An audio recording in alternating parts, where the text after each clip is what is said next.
தற்போது கிடைத்துள்ள அண்மை செய்தி. காஞ்சிபுரத்தில் ரவுடியை குண்டு வீசி கொலை செய்தவர்கள் தப்பிச் செல்லும் சிசிடிவி காட்சியானது வெளியாகியுள்ளது. இதுகுறித்தான கூடுதல் விவரங்களை வழங்குவதற்காக நமது செய்தியாளர் பூபாலன் இணைப்பில் இருக்கிறார். வணக்கம் பூபாலன், கூடுதல் விவரங்கள். கண்டிப்பாக ரவினா, காஞ்சிபுரம் பொய்யாக்குளம் பகுதியைச் சேர்ந்த ராஜா என்கின்ற வசூல் ராஜா, இவர் மீது 20க்கும் மேற்பட்ட வழக்குகள் நிலுவையில் உள்ளதாக கூறப்படுகிறது.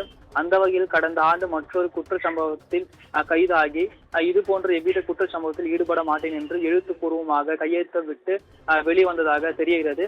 இந்த நிலையில் ஒரு வருட காலமாக எந்த குற்ற சம்பவத்தில் ஈடுபடாமல் அமைதியாக இருந்துள்ளார்.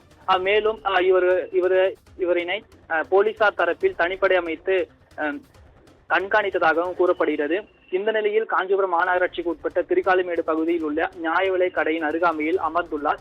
அப்போது அடையாளம் தெரியாத நபர்கள் அவர் மீது நாட்டு வெடிகுண்டு வீசியும் அதேபோன்று கத்தியால் சரமாரியாக வெட்டி அவரை படுகொலை செய்துவிட்டு தப்பி ஓடியுள்ளனர். இதனால் அப்பகுதியில் பெரும் பரபரப்பு ஏற்பட்டு இருந்த நிலையில் தற்போது குற்றவாளிகள் அவர்களை வெட்டிவிட்டு தப்பி ஓடும் சிசிடிவி காட்சியானது வெளியாகிறது.